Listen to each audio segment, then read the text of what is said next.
Good morning. Good morning. All right. Sorry to interrupt your breakfast. We're going to let those that aren't finished eating continue to eat, but welcome everybody. Welcome to our annual halftime report. It's good to see all of you so early in the morning and a lot of familiar faces. About 2/3 of the room are clients of the firm, so a special thank you to our clients for coming out this morning. And the other third of you are either guests or friends of the firm, and we appreciate you being here as well. Also want to thank QCTV in the back of the room that's filming today, and we'll be broadcasting this presentation on Channel 15 for those of you that live in the area, and for those that are watching at home, thank you as well for tuning in. It was about 6 months ago, almost to the day, that we were in this room for our annual State of the Markets event. And who was here for that? I know many of you were here, and thank you again for coming back. You'll probably see a lot of similarities in our conversation today. A lot of things are the same, and we'll cover those and talk about some new developments that are happening in our country and in our world as well. With that, let's get started. Our agenda this morning, I'm going to talk about a review of the first half of the year as far as market performance goes, and then I'm quickly going to get off the stage and let Ted Erhart take the rest of the morning. He's going to talk about the debt ceiling, part 2. We talked about part 1 in January. The fiscal cliff, which is a big discussion point today in our country, as well as the United States budget, or mess, as well as some investment opportunities. Performance year to date, it's kind of tough to get a gauge of how the markets are doing. Some people might even say the markets are down this year. Depends which month or which quarter statement you're looking at. But the S&P 500 is actually up year to date. Does it feel that way? It's a pretty good year. Through this first 6 months of the year, if you're invested in the S&P 500, you're up 8.3%, not including dividends. Dividends actually push it up somewhere over 9%. You'll notice how volatile it is. The first quarter was fantastic. It's one of the best quarters we've had in some time. April was good. May was not so good. The second quarter overall was down 3.3%. So if you were in it start to finish, January 1 to end of June, up 8.3%, but if you kind of got in and out and in again, you may not have realized this 8.3% number. But generally speaking, I think in January when we were speaking, if we would have said the first 6 months we'd be up 9% year to date, I think most of us would take that. Year to date review. Everything on the left side is up, everything on the right side is down. As I said, domestic stocks, S&P 500, up 8.3%. Foreign stocks, still up, but definitely lagging what's happening here in the United States, up just over 1%. Gold, you don't quite hear as much discussion about gold as you did 6 and 12 and 18 months ago. Still up 2.4%, and the dollar up slightly as well. Treasuries, yields continue to drop. We see that in the home mortgage refi market. They continue to fall. They've kind of bottomed, but year to date they're down 8.3%. That 10-year Treasury note, I believe, is slightly under 1.5%. So yields still remain very low. Commodities down slightly. Oil down 14%. We noticed that at the pump. And Spain, just to throw in the country that gets most of the press these days, down 17%. Best and worst major stock markets for the first half of this year. It's always interesting to see where the money is being made and being lost around the world. Venezuela. I'm not sure how many of us hold any investments in Venezuela, but if you did, you've doubled your money. And probably even less popular, Sri Lanka, down 18%. This is the first time in the last I think 2 or 3 meetings, 2 or 3 years, that Greece has not been on that list as the worst performer. So Greece, I'm sure, is happy to be off of that list, at least for this first 6 months of this year.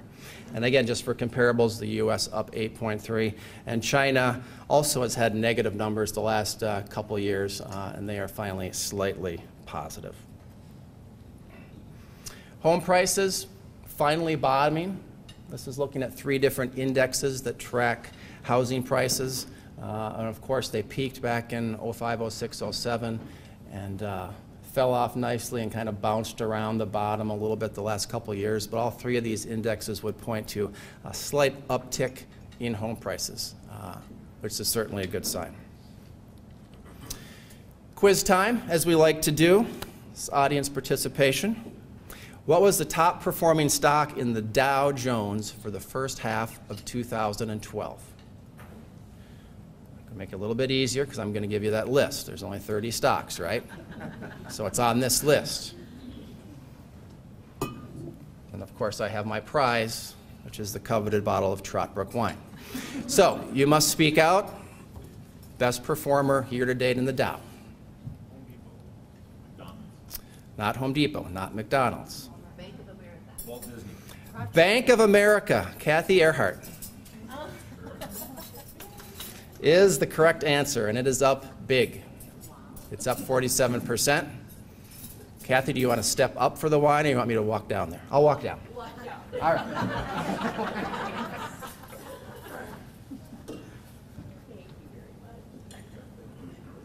How'd you know that? Inside information. Could be.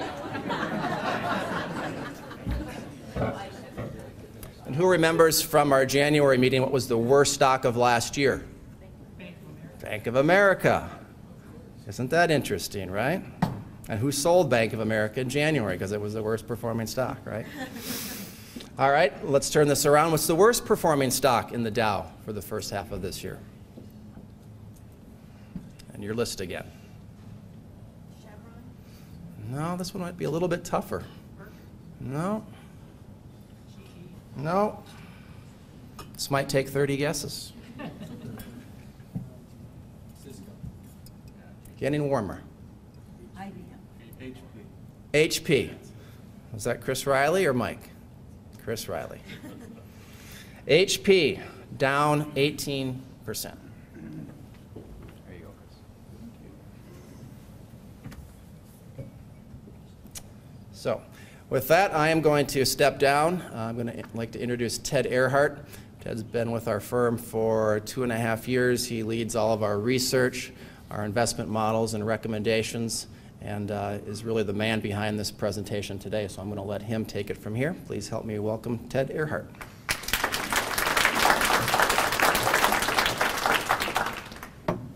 Good morning. Good morning.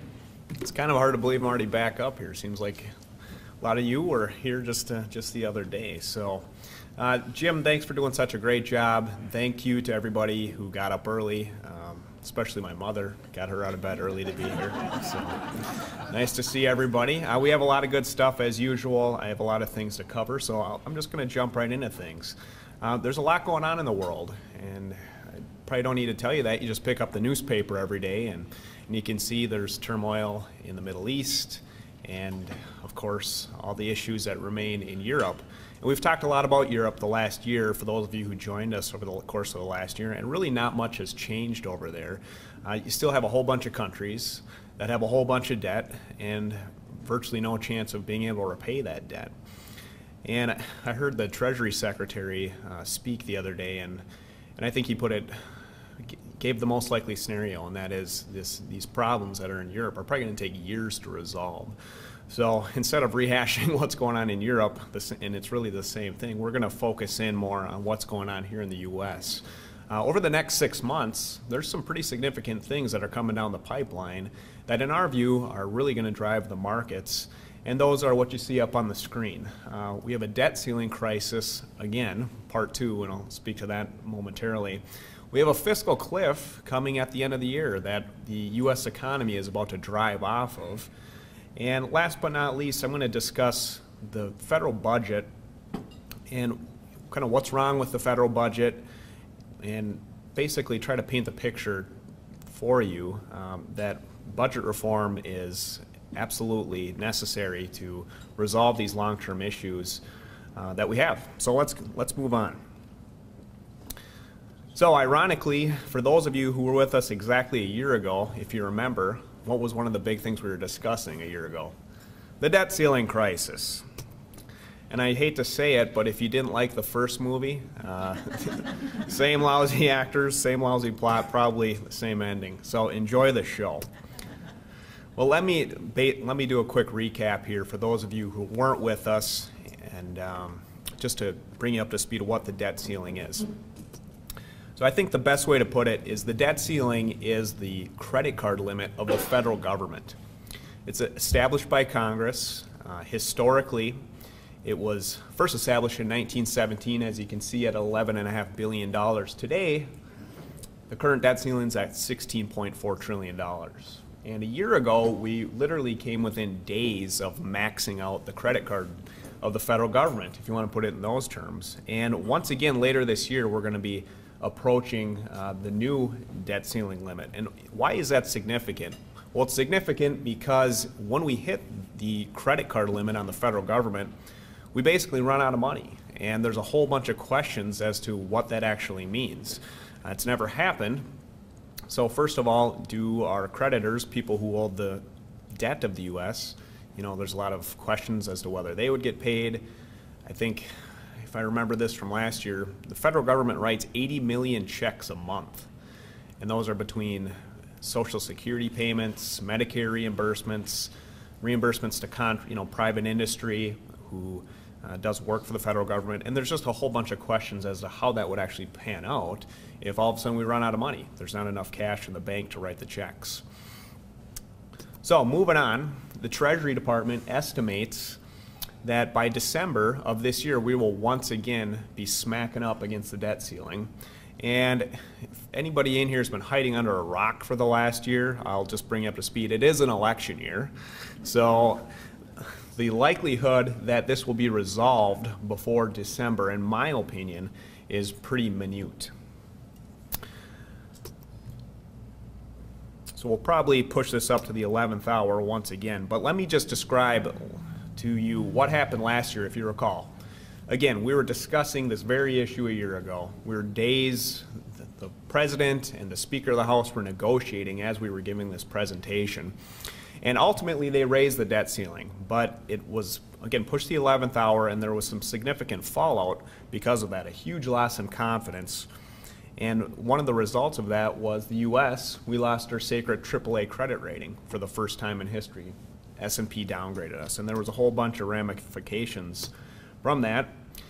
And I know, because I talked to a lot of you, a lot of clients in here that are on the phone last August, when markets, we saw basically the most ups and downs that we've seen since September of 2008, when the financial world was coming to an end. We also got slapped on the wrist by our international creditors, particularly China, and they said, look, you guys, if you don't get your financial house in order, we're not going to continue lending money to the federal government of the United States. And by the way, China owns about $1 trillion of our debt. You often hear China owns the United States. I've seen the numbers on it, and actually Japan is the largest foreign owner of debt in the U.S. It's about 1.1 trillion. China's number 2. The majority of the debt is held right here within the United States by businesses and individuals. All of you, I'm sure, own the debt to the federal government through mutual funds and through retirement accounts, etc. But last but not least, the most significant thing that we're going to talk about here that was created last year because of the debt ceiling crisis was this fiscal cliff. Who in here has heard about the fiscal cliff? Anybody? So quite a few. I'm a little bit surprised. This is all over the financial media. It's not so much in the mainstream media. As we near January, you're going to hear more and more about it. So why is it called the fiscal cliff? Well, first of all, it's because the U.S. economy, if we hit this fiscal cliff, we're basically, the U.S. economy is going down into recession once again. And the fiscal cliff is basically a series of tax increases and budget cuts that are automatically set to occur on January 1st. So what I want to emphasize is this is current law. If the federal government, Congress, does nothing, which they seem to be pretty good at doing recently, this is current law. So that is what's going on. Anything else I want to touch on here? The key word is automatic. So let me discuss how the fiscal cliff will probably affect you. We'll start with the tax hike side, and I'm going to try to get fancy with technology here. Might come back to bite me, but look at that. That's kind of cool, huh? You see that? Those are our current marginal tax rates. The so-called Bush tax cuts back in 2001, and we still have those marginal tax rates. They are set to expire January 1st. There's what the new tax rates are going to be. So you can see across the board increases in income tax rates for everybody in this room who pays income taxes. And again, let me emphasize, this is written into law. It will happen if Congress simply does nothing. So income taxes are going up. A couple other things that are happening. The alternative minimum tax exemption is going back to the levels it was in 2001. And let me try to, I don't want to get too into depth here as to what the alternative minimum tax is. We have some CPAs in the room, they can talk to you about that. But basically it was historically a tax for the rich to ensure that folks who could take advantage of a lot of tax loopholes and deductions credits. At one point in the late 60s, there was a report written that there was 150 or so multi-millionaires who paid zero income tax to the federal government. Therefore, Congress, as a result of that, passed this alternative minimum tax to make sure these people who are at the very top end of America, basically some of the richest folks in America, were paying something. Going a little bit too far here. Basically, all I want to say is the alternative minimum tax, if you've been affected by it, you know. It was originally supposed to be a tax for the rich, but it was never really tied directly with inflation. It was never set to adjust with inflation, and Congress has patched it over time to increase up with wages as wages go up. But all I want to get across to you today is these patches that have occurred over the last decade or so are going away. So the levels of which the alternative minimum tax it becomes significant is going back to 2001 levels, and therefore encompassing a lot more middle class people that it really was never supposed to do. So look out for that when you're filing your taxes this year. Moving on, let you take that. Moving on through the estate tax exemption. First of all, what is the estate tax? My guess is most people in here don't really have to worry about it today.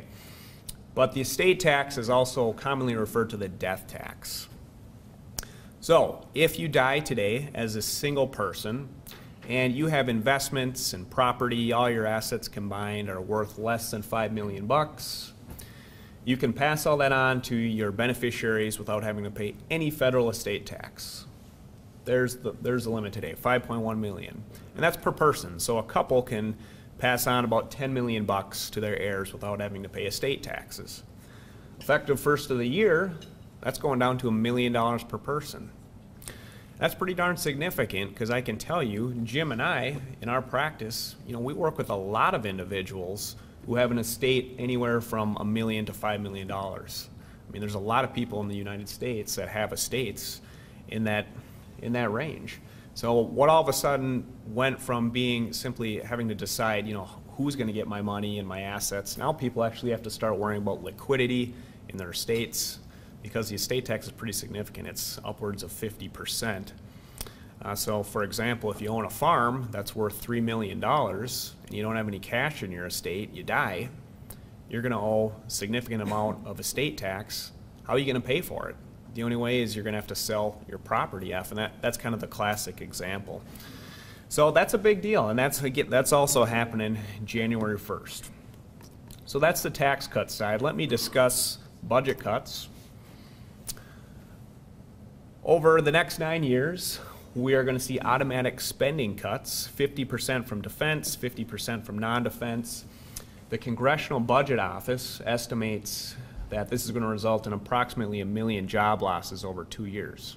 Now, I just read a report this week, the aerospace industry, think like the Lockheed Martins and some of the other big defense contractors, they're estimating this is going to be more like 2 million job losses.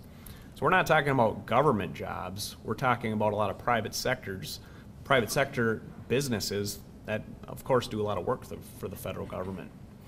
So that's why it's called the fiscal cliff. We run into this. We have these tax increases and these cuts. It's basically consensus amongst economists that the U.S. will be back into recession right early next year, if nothing is done. So those two things are coming down the pipe over the next year. The debt ceiling crisis in December and the fiscal cliff in January. And you know, when you look at this stuff, it's just like, God, things are really a mess, right? I mean, that's kind of what I think of when I was putting this presentation together, and how did we get here? You know, how did the U.S. get in such a terrible financial situation? And basically, we've spent too much and we have too much debt.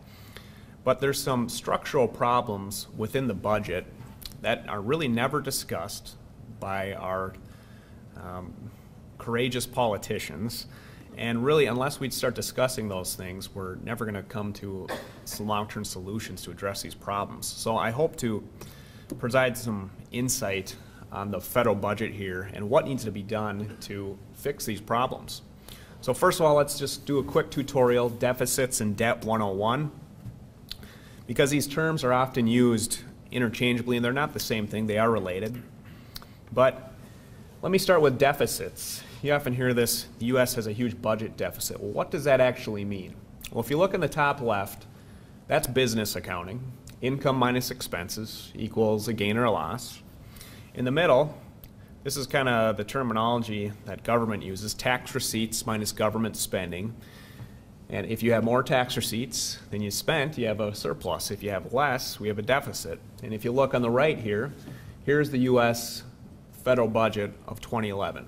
Brought in $2.3 trillion in taxes, and we spent $3.6 trillion on all the things that are within the budget. So we had a $1.3 trillion deficit. So think about this. Here's a way to kind of conceptualize this. If you earn $230,000 a year and you spent $360,000 a year, where do you make up that difference? Where does it come from? Pretty simple. It comes from debt. You have to borrow it. So every year that we run a deficit, we have to add to the debt. And a little just quick fact here, the federal government of the U.S., we've had a deficit in 38 of the last 42 years. So 38 of the last 42 years, we've actually spent more than we brought in with tax receipts. And unless those 4 years were really, really good, we're going to have a huge amount of debt, and we certainly do. We have about $15.8 trillion in debt today. Okay? Let me move on. So that's deficit and debt. If you have deficits, you're going to add to the debt. If you have surpluses, hopefully you cut back. Oh, and by the way, can anybody guess as to when those 4 years occurred that we actually had a surplus? Any guesses on that? Clinton administration. Yes, it actually was in the Clinton and the first year of the Bush administration. It was 98, 99, 2000, and 2001. We had probably the hottest economy that the United States has ever seen, arguably. So and by the way, we didn't have huge surpluses then either. We had, they were significant, but certainly not enough to pay off this debt that we have. So let's talk about drivers of the debt, because this is really the problem. Oh, let me back up. This is really the problem that we face here. We have these so-called sacred cows that make up the majority of the federal budget, and they're politically untouchable. And what I hope to do here for the rest of this portion of what we're discussing is just show you the immense scale of these programs and why, if we don't have a serious discussion as adults here in this country and recognize that fundamental reform of these programs needs to happen, there's no way we're ever going to be able to solve our budget issues. So let me start by showing you what the federal budget actually looks like. Here's the pie chart. This is from the Congressional Budget Office. And as you can see, if you look kind of on the right side, net interest, Medicare, Medicaid, Social Security, and defense comprise 70% of the federal budget. It's pretty outrageous. it's breathtaking, and most people don't recognize this. Now, I mean, just common sense tells you if you make $1 for every dollar you make, and you have to borrow an additional 40 cents to fund your budget, yet you're unwilling to even discuss 70% of your budget from a cutting standpoint, there's really no mathematical way you're ever going to come to a solution. So that's somewhat abstract. Let me give you something to think about here. Here's the budget again, and let's say that we want to take a hatchet to the budget, but we're not going to touch the so-called sacred cows, the entitlement programs as they're referred to, and defense.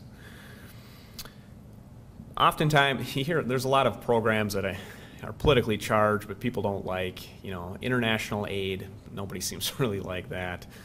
You know, do we really need NASA, for example, if we can't even pay our bills? There's all these questions. So let's say we're just going to hack these programs off with a couple other programs that, you know, are questionable as to their effectiveness or how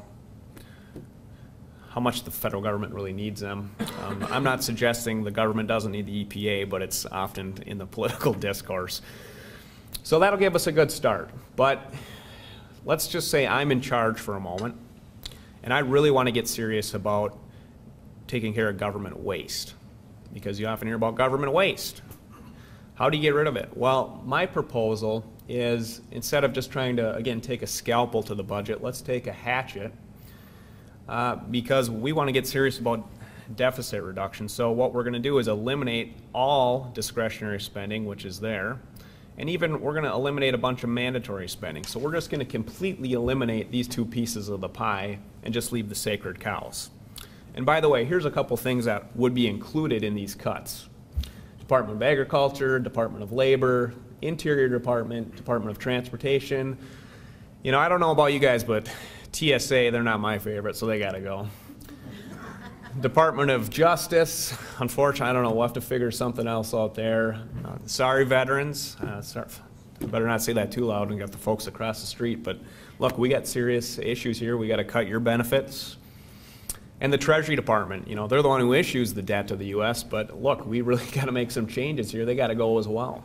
So we eliminate all these programs, and by the way, this list isn't exclusive. There's a lot more things that fall into these two categories, but here's the general point I want to make. We'd save about $1.1 trillion, and if some of you are doing the math in your head, you already know where I'm going with this, but if we looked at the 2011 budget, we still would have a $200 billion deficit in this country, even if we eliminated all discretionary spending and all these other programs that are, a lot of those are considered other mandatory.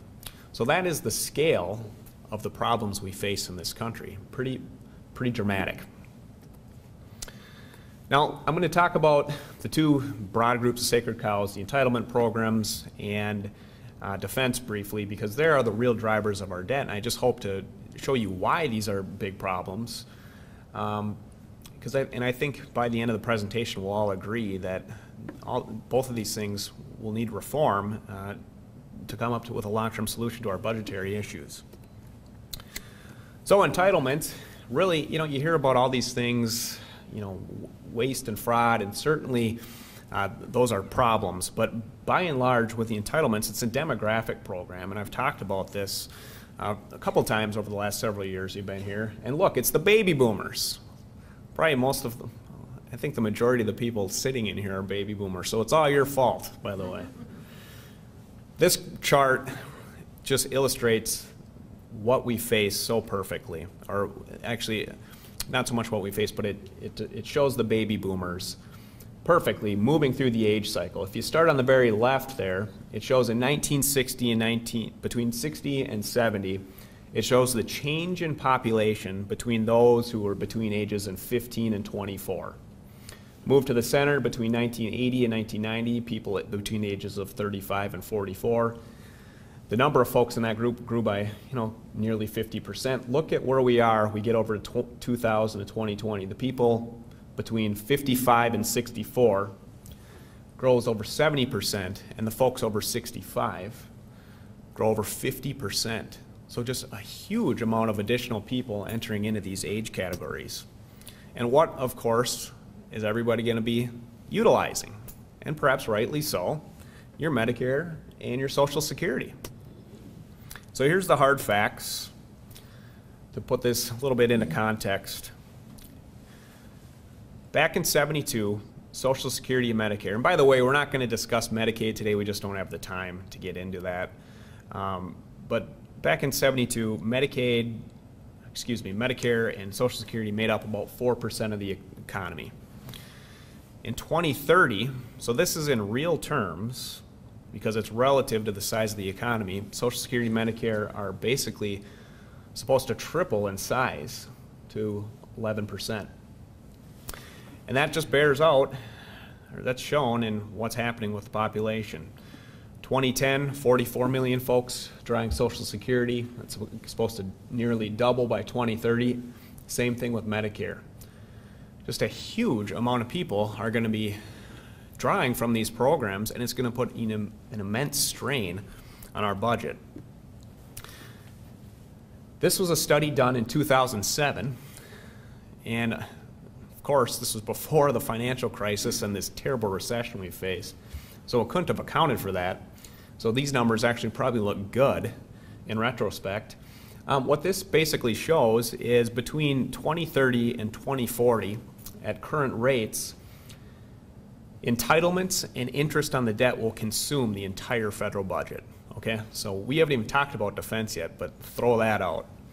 Here's another way to look at it. By 2035, every single tax dollar that comes into the federal government will only be able to afford these three broad categories. Everything else would have to be used either through borrowed money or other resources. So pretty staggering. It's pretty incredible the size of our problems. So that's entitlements. Pretty evident that eventually some changes are going to be needed there. And again, I just want to emphasize it's a demographic problem. This really, there's always things such as waste and reform that need to be done, but by and large, we just have to face the reality of the demographic change in this country. Now, defense is a little bit different. The U.S. spends a ton of money on defense. In fact, it makes up about 20% of the budget. And let me just show you where we stand relative to the rest of the world, because I think that's the only way to really put it in context. Here's the top 15 countries in the world ranked by military spending. U.S., of course, is up there at number 1. I don't think that's any surprise, followed by China, Russia, UK, and France. Probably no real surprises there. This is a little bit interesting. So these 15 countries are about 8% make up 8% of the countries across the world. However, we consume about 82% of all the military or defense resources. So 8% consumes over 82%, pretty staggering. And there's the nominal amount. In 2011, the total world spent about 1.6 trillion on defense spending. But let me put this into, let's look at the U.S. now. So I'm going to try to paint this picture for you. The U.S. is by far the largest spender of defense in the world, and we actually spend more than China, our number 2. We spend more than Russia, we spend more than the UK, and we spend more than France. That rounds out the top 5, of course not including the US. In fact, we spend more than all of these 4 countries combined. If we add Japan, Saudi Arabia, India, Germany, Brazil, that rounds out the top 10. The US spends more than these 9 countries combined. We add in Italy, South Korea, Australia, our friends of the north, and Turkey. That rounds out the top 15. If we look at what these 14 countries spent last year, they spent about $711 billion on their defense budget. Ironically, that number matches up perfectly to the U.S. So we spend more than the next 14 countries combined on military spending in this country. There's 195 countries in the world, as recognized by the State Department at least. And 41% of all that spending is spent by one country, the US of A. So pretty staggering numbers. And what I hope to do here with this data, let me pan back so you can see that, is just make the general point. Defense, we spend, it makes up 20% of the budget. And I know that there's a lot of pride in the United States of being a world superpower. But I think we just have to have a serious discussion around the dinner table and such, at what point, how big of a priority is it? Do we need to outspend the next 14 countries combined? Would outspending just the next 10 countries combined, would that be enough? Those are some things we need to think about. So those are the sacred cows.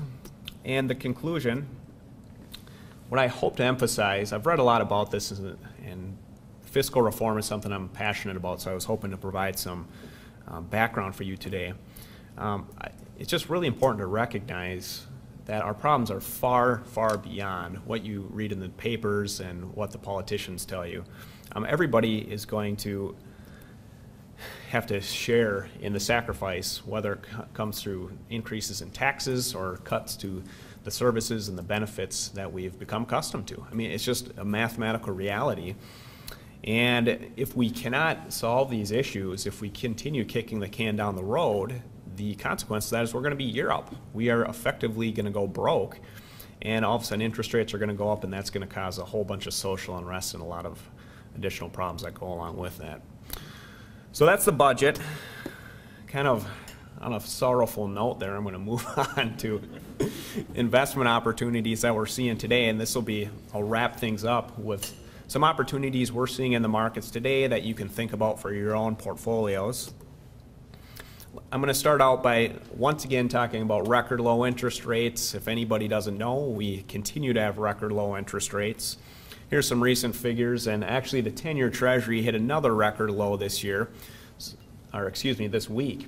So if you want to borrow money to the federal government, to Uncle Sam, for 10 years, you're going to earn 1.5%. It's actually about 1.4%. That's what I saw in the paper today. So just incredible.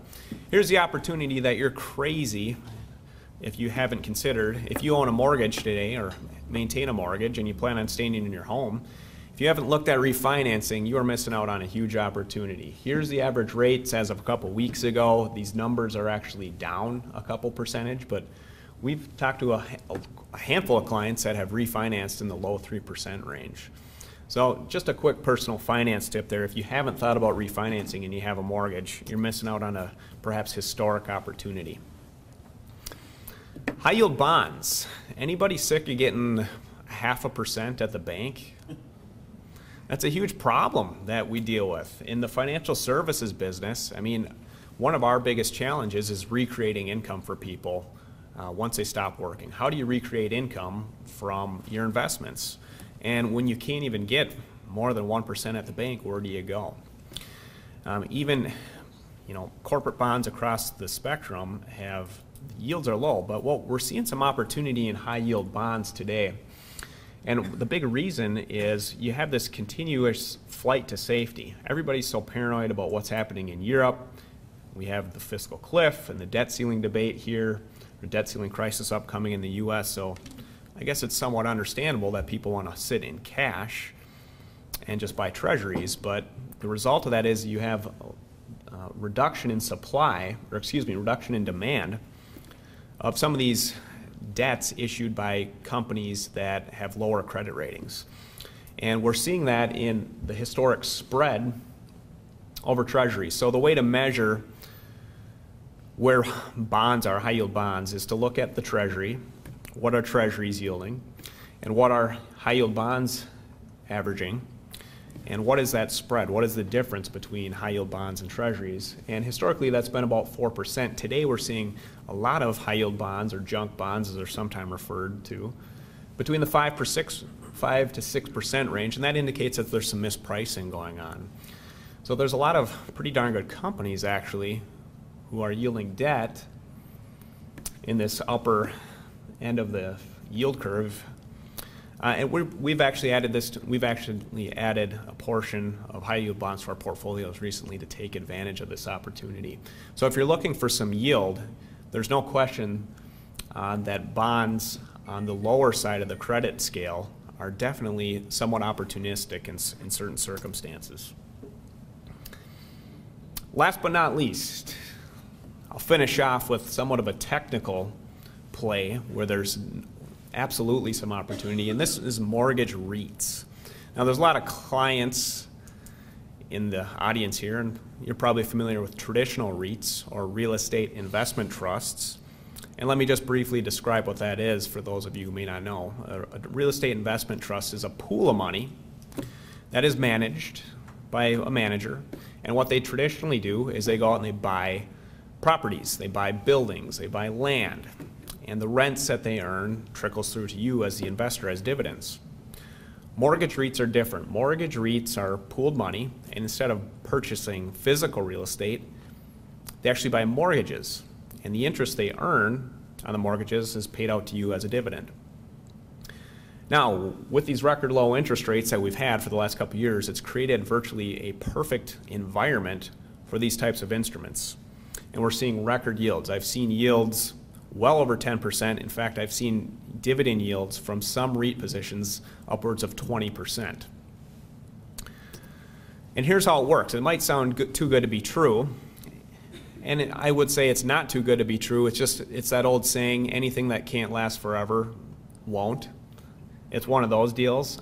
Interest rates will go up eventually, and the huge dividends that these are paying will go down as well. Historically, a couple years ago when the economy was hot, these were paying about 5 to 6% on average. But here's how they work. Like I said, the mortgage REIT invests in a pool of mortgages, and they actually work quite a bit like a bank. They borrow money short term and leverage up to magnify their returns. So, for example, a mortgage portfolio is assembled and it nets 3.5% interest. If the borrowing cost, the short-term borrowing cost that they use to finance is 1.25%, you have a return on invested capital of 2.25%. That's called the spread. That's exactly how a bank works. Now, 2.25% doesn't sound too sexy, I might have to say. So what do? We use leverage, meaning we borrow money to magnify our returns. So in this example, if we leverage up by 6, meaning we use $6 of debt for every $1 of equity, that magnifies our return up to 13.5%. So that's how a mortgage REIT works. And the reason why these are so profitable today is that spread between the net interest that we're earning and our borrowing costs has dramatically widened because short-term interest rates are so low. Like I just mentioned, the 10-year Treasury is yielding less than 1.5% today. So this is a huge opportunity, and we've actually added some mortgage REITs to our portfolio within the last quarter or so to really bump up the yields. So there's a couple things for you. I'm going to let Jim come back up and close. We don't have any multimedia for you today. I had a couple videos, but they're borderline inappropriate. So we erred on the safe side and kept them out. But I hope to find some for you in 6 months. So let me bring Jim back up here. Thank you.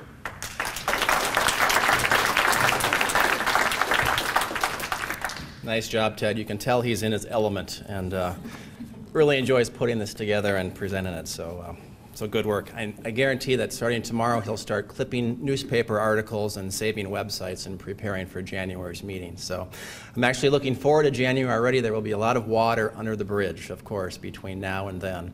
And we try to stay politically neutral on most topics for obvious reasons. And I'm sure if we took a secret ballot, we would find that there's about 50% Democrats and 50% Republicans in the room, so I'm sure we could have an interesting debate if we wanted to. But a couple candidates in the room as well, speaking of politics, so I will just encourage everybody to not forget that August 14th is a primary, at least in this city and in this county, so please exercise your right to vote, and again, of course, in November, and we'll have a lot to talk about when we're back here in January, so we'll hope you will join us again. Of course, our objectives here this morning are really threefold. One, to have some social time with our clients and friends and share a breakfast, which I would say was excellent again. Thank you to Wells Catering. As well as to do some education and share some of our insights and our perspectives with you. And lastly, to do some business development on our side and give our clients an opportunity to bring their friends and bring their clients out and have a chance to meet with us and see if our firm might be a fit for them. So those that brought guests, thank you for doing that. Lastly, if I could just call your attention to the center of your table, there are 2 items there. If you haven't passed them out yet, please do so. The first is a save the date card for our 8th annual Trott Brook Benefit Bash. It's coming up September 15th, and many of you have attended this in the past. It's grown to be quite an event, and we are raising money that day, as we have every year, for the Ann Talley Anoka Area Chamber of Commerce Scholarship Fund. Mr. Herm Talley is in the room today, and we're raising money for his daughter's scholarship fund. So we always enjoy doing that. It's really a great time, and good food, good drink, outdoors, in the park here in Ramsey at Rum River Central. So if you'd like to purchase tickets, they're a mere $20 for all you can eat, all you can drink that evening. Please let us know, give us a call. If you are on our mailing list, look for a more formal invitation in the mail in the coming weeks. But that's the save the date card. And then as well, we have the evaluation form for today's event, which we do every event. We do want to get your feedback, and I do want to collect one of these from each of you. I have one last bottle of wine to give away, and we'll have a little drawing for that. But if you would take just 60 seconds to fill out our evaluation form, please.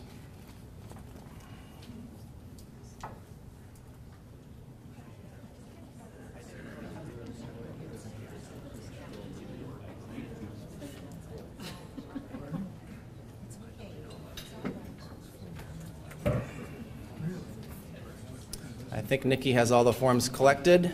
Since she's standing next to Jim Hansen, Jim, could you mark one more to get in the pile? We'll have Jim do our drawing.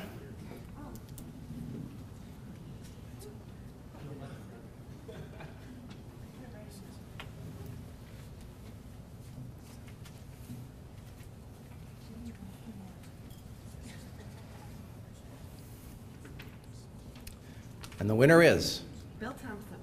Bill Thompson. Unbelievable. Probably the biggest wine connoisseur in the crowd, and he has to take my cheap bottle of wine home with him. If it's not good, I don't want to hear about it. I'm going to leave it there. Again, thank you all for coming out this morning. To our clients, we certainly appreciate the trust and confidence that you have in myself and the firm, and the guests and friends, thank you for joining us. It was a pleasure to meet a lot of new faces this morning. Thank you. Enjoy your day. Thank you.